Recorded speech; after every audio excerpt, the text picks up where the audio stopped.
Once again, the latest inflation numbers were higher than expected, showing that the problem of rising prices is still far from over. We have inflation, and we have basically an economy that's on fire. Consumer costs rising the most in 40 years, climbing 7.5% over the last year.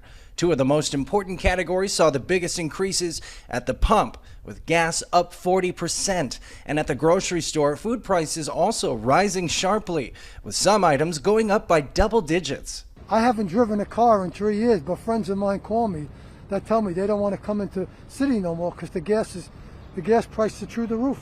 And although wages have gone up, prices have climbed even more.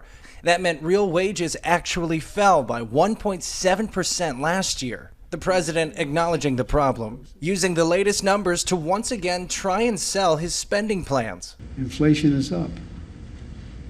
It's up. And coming from a family when the price of gas went up, you felt it in the household. You knew what it was like. It matters. But the fact is that if we are able to do the things I'm talking about here, it'll bring down the cost for average families. But critics say Democratic spending last year made inflation worse, and many in Congress are arguing spending even more. This is not a time to be throwing more fuel on the fire. We have inflation, and we have basically an economy that's on fire. You don't throw more fuel on a fire that's already on fire, causing the problems that we have. Now the hope is that the Federal Reserve's plans to raise interest rates will bring down inflation. But those rate hikes could also weaken the economy, and it may take quite some time before they finally slow the rapid rise in prices. Brody Carter, CBN News.